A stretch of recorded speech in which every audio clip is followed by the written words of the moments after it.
Okay, good evening, everyone. It's early morning here in Thailand, so I like to welcome everyone to our meditation session. I hope everyone is doing well, had a very good New Year celebration. Also, hope that it's not too late to say Happy New Year to everyone.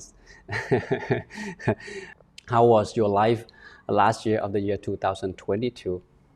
How many of us here actually meditate every single day in the past year? Okay, I think to me this question is important because meditation is not just for relaxation. Buddhist monk, we meditate not for relaxation at all. Relaxation and happiness is the byproduct when you practice meditation correctly. There are more than just relaxation when it's come to meditation practice. So that is why every time I see people meditate or every time I have a chance to meditate myself, I feel very happy and very grateful because people don't know what is waiting for them down the road of their meditation journey. It's not just reduce stress, it's not just relax and calm, it's more than that. Every time I am invited to share the wisdom talk and meditate with everyone like this, I'm so grateful and happy to be a part of this meditation journey for everyone, to support, to encourage everyone to continue practice meditation. I like to spend the first 15 minutes for wisdom talk, share with you something that might be benefit you in your meditation practice, and then we will sit about 35 minutes, and at the end another 10 minutes. If you have any question, we can have a Q&A session at the end of the session. Okay, does that sounds good for everyone? You may be sitting for quite some time. Some of you may be new, some of you regular meditator, some of you consider yourself a beginner, and some of you maybe consider yourself an advanced meditator. What would be the reason why should we meditate? What is the reason why you come back to the session, why you come back to your question and meditate on the regular basis, or whenever you feel like meditation? So today let's just recap on this. There may be many reasons, right, why people meditate. It depends on your understanding of meditation, the benefit of meditation, something that might help you to fulfill your life goal, or whatever it is. There must be a reason why you keep doing this. Back to the Buddha time, he come up with this kind of conclusion. The Buddha said, I do not see a single thing that when it is developed and cultivated brings such happiness as the mind. Just by listening to this one teaching, I reflect a lot of things from here. So that means the mind is very important, right? The mind, we know the mind exists in the body, and the mind is the master of the body. The body itself cannot do anything without the mind. The mind tells the body to do things, right? To think, to walk, to eat, to exercise, to go to work. And that's driven by human mind. Okay? The trained mind will bring happiness. And untrained mind will bring suffering and more problem into life. That's what it is. So the good news is, number one, the mind can be trained. And number two, the trained mind will bring happiness to the owner, to us. And the question is, how can we train the mind? What would be the tool that are available for us to be used to train our mind? So at least for sure, one thing we can name it, which is, that's what we have been doing. Meditation is the promising tool, right, that we can use to train our mind. It costs nothing. It's very effective to train the mind. We're not talking about meditation technique. We're talking about meditation in general. So whatever technique you use, that's the technique that you can be used to train the mind to have a much better quality of the mind, clearer, brighter, calmer, happier. Because happiness and sadness come from human mind. If the mind can be trained, then the mind can be happy. If the mind never been trained, that mind will bring more problem and suffering into our life. Meditation helps us to deal with the nature of the mind. When we close our eye, we try to do something with our mind, right? And it's important for us to know the nature of the mind. If you think of, in the psychology world, there are two keywords, which is subconscious and the conscious mind. And everyone seems to know that. Conscious mind is like the tips of the iceberg. But subconscious mind is like the body of the iceberg, which is huge underneath the surface of the ocean. And this part is the essential part of life. And we don't know much about it.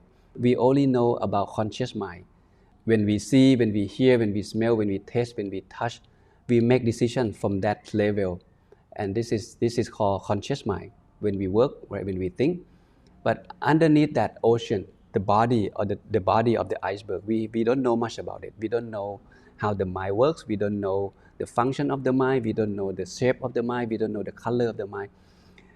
This part of life, we don't know much about it. And meditation is the tool that available for us to get access to that body of the mind, which is the huge part of the mind or the body of the iceberg. But for here, just to keep it short, the mind is difficult to see. The mind is difficult to detect. We don't know where the mind is. We don't know what size, what shape, what color. And the mind is difficult to control, right? When we close our eye, the mind tends to think a lot. It thinks a lot. It thinks very fast. It thinks very far. It gets excited easily with the positive or negativity stimuli that come to the mind, and extremely sudden. When you close your eye during your meditation, your mind maybe start wandering. And that's the nature of the mind. If that happens, don't feel upset, don't get agitated about it, because again, it's the nature of human mind. Sometimes we call the mind as the wandering elements.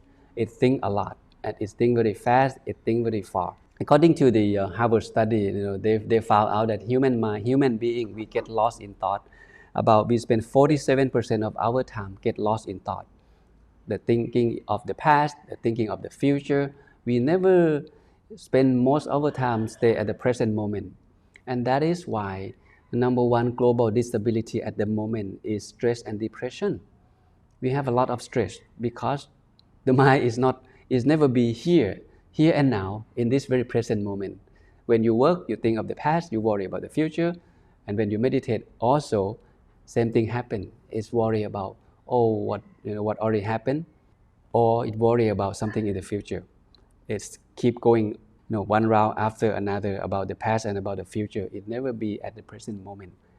Keep that in mind. So wandering mind is an unhealthy mind, and that is why the trained mind bring happiness. The mind need to be trained to be still, to be calm, to be able to be at the present moment, to be able to let go of the past, to be able to not worry about something in the future. An untrained mind will bring more headache, more stress into our life. So the first reason why should we meditate is to lessen daily suffering. The moment we wake up until the time we go back to bed, our mind is bombarding with all kinds of stimuli, positive, negative, and most of them are negativities. And we don't know how to let that go. So at the end of the day, we feel very stressful, we feel very, unhappy, uncomfortable, because there's a lot of things in the mind, in the thought that keep on running our life. So if we meditate, we bring the mind back to the body, we do our best to stay at the present moment. So we learn how to let go, we learn how to be here and now. And when we let go, then the mind come back. When the mind come back, we start experiencing something called the inner peace, the state of mind that being calm, being relaxed, because the mind doesn't cling on anything that much. And that's the benefit of meditation. Today's session, since we don't have a lot of time, I'm gonna just skim through it to let you see the idea why we should meditate. If you have question, you can ask Luang Pi at the end of the session. Okay, so number one, meditation help us to lessen daily suffering, because most of the suffering come from the thought, negative thought. And when we meditate, we deal with the thought. Let go the thought, lessen the thought, and calm the mind down. And that is why meditation can help us to at least find some inner peace at the end of the day, or whenever you come back to meditation, because your mind is able to let go those negativity in your mind. And the second reason why should we meditate is to find the true happiness, the real happiness. Not just lessen daily suffering, it also helps us to find the true happiness inside ourselves. At least three kinds of happiness we can divide it here, as you see on the screen. Sensual happiness that comes from what you see, what you hear, what you smell, what you taste, what you touch. This is the lowest level that most people in this world, they are trapped in this level, this realm of happiness. But through the lens of Buddhism, they're more than that. They're more layer of happiness, more level of happiness. For example, the second level of happiness we call the happiness that comes from meditation. Okay, the technical term may be called the jhana sukha or the nekhamma sukha. The sukha or happiness that comes from non-sensual thing is the mind that doesn't rely on the material. Happiness of this level comes from the mind let go all the sensualities, okay, from food, from clothes, from entertainment, from relationship. When the mind let go all of those, the mind come back. So this is a refined form of happiness that can be happening when a man practice meditation. And the highest level of happiness is called supreme happiness. And the technical term for this in Buddhism we call nibbana. This is where the mind experiences the real freedom, 100% freedom. The mind free from greed, from lust, from anger, from delusion. And this is the real happiness that our mind doesn't crave for anything. Okay, completely free from those defilements, emotional defilements. So at least 3 levels of happiness, which can be attained through meditation practice. No happiness surpasses peace of mind. The Buddha once said, 2,500 years ago, and I believe it's true. So the more I meditate, the more I find myself that, wow, this is amazing form of happiness that I never experienced before. And there is no end to it. There's no end to this kind of level of happiness. Okay? Sometimes you may feel like the body disappears, you feel relaxed, you feel here and there. That's just the starting point of this kind of happiness. And you can explore this experiences by yourself if you keep on sitting and develop your skill in bringing the mind back to the body more often. And the last reason why should we meditate, to me this is quite deep that most people never aware of. And the Buddha said long time ago, the mind is illuminous and it can be free from passing defilements. The wise person understands this as it really is. So therefore, for him, there is a mental development or there is meditation. So back then, people meditate not just for relaxation. They meditate to aim at this level, to regain the clarity of the mind and to remove the defilement from his own mind. And when this happens, that man, his mind is free from all defilement, so he can access to the real freedom or nibbana. That's the mind completely free from those greed, those hatred, those delusion. Again, this kind of happiness can also be attained through the meditation practice. So that is why I said at the beginning, meditation, I'm always happy to see someone meditate because they don't know what is waiting for them down the road of their meditation journey. Today, you may come to meditation because you find peace, calm, relaxed. That's good. Start from there, okay, and keep on sitting. Later on down the road, when you look back 5 years, 10 years down the road, you may realize that, wow, I'm glad that I make this decision.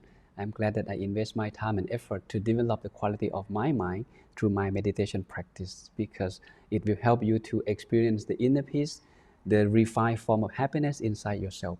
And who knows, okay, eventually down the road of your meditation journey, you may achieve the same thing that the Buddha and the great monk in the past that they have achieved, which is the 100% freedom of their own mind, when the mind is free from all defilements or mental impurities.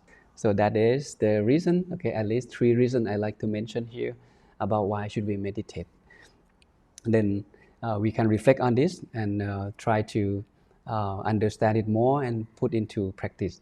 So I hope this encourages you to continue sitting, to continue developing your meditation practice. Okay, don't give up. And it's going to help you to be more mindful, wiser. If you're mindful, it gives rise to wisdom. When you have wisdom, you understand the situation that happened in front of you much better. It helps you to make a more ethical decision, non-violent decision, more loving kindness person, and it helps you to have a caring heart, not just being selfish, not just everything is me and mine all the time.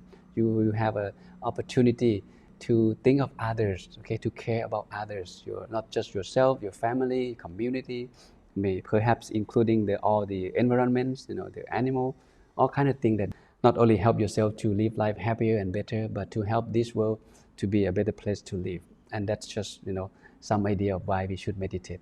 Basically, it helps you to be happy, and it helps us okay, as a citizen of the world, to contribute to this planet, to make the world a better place to live. so it can be the level of world peace, okay? But world peace cannot just happen right overnight. It must start from one individual mind. Turn one mind at a time to be at peace, and eventually we can see world peace happening, okay? Sometime down the road of your meditation practice. I hope that's not too ambitious, okay? How to see the world peace happening, okay? So that's pretty much what I like to share.